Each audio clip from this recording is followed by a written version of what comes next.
भागवत गीता 2.55 श्री भगवान उवाच प्रजहति यदा कामस्वा पार्थ मनोगतान् आत्मनवेवात्मना तुष्टां स्थितं प्रज्ञस्तदुच्यते।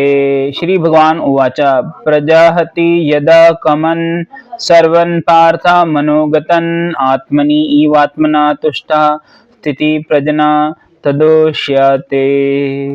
The Supreme Personality of the Godhead said, O Pratha, when a man gives up all variety of desire for sense gratification, which arises from mental concussions, and with his mind thus purified, find satisfaction in the self alone, so that he is said to be the pure transcendental conscious.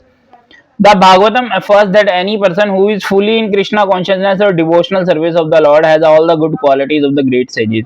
तो भागवतम ये बताती है कि एक इंसान जो Krishna consciousness में भक्ति में है, जिसके अंदर डिवोशनल क्वालिटीज हैं, उसके अंदर all the good qualities of great, सभी सेजेस की ग्रेट क्वालिटीज है। सेजेस मीन्स जैसे साधु होते हैं ना, उनकी ग्रेट क्वालिटीज उसके अंदर होती हैं। Whereas a person who is not so transcendentally situated has no good qualification.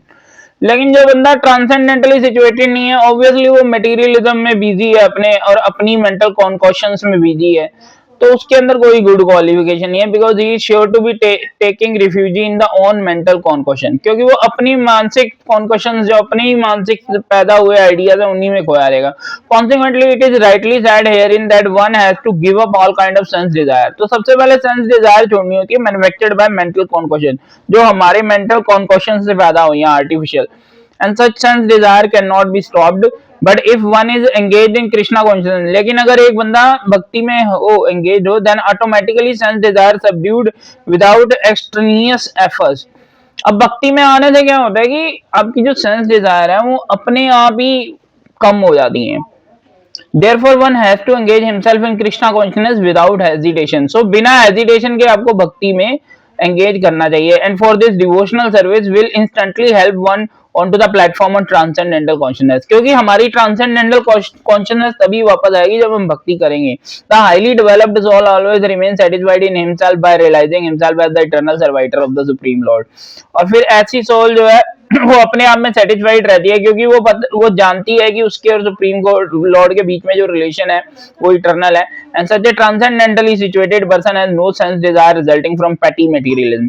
तो ये छोटे मोटे मटेरियलिज्म से उत्पन्न हुई इच्छाओं से उससे कोई फर्क नहीं पड़ता। Rather he remains always happy in natural position of eternally serving the Lord supreme Lord. और वो अपनी भक्ति करने में अपना मतलब वो अपने भक्ति में ही मस्त है, वो अपने भगवान की सेवा में, उसे मटेरियलिज्म से कोई लेना देना ही नहीं है, चाहे उसे खुशी मिले या गम मिले, बस वो एक सेम उसमें वो लेके चलता है कि दैट्स कार्मिक रिएक्शन, और वो चलते रहेंगे, अपना भक्ति में वो इन्वॉल्व रहता है।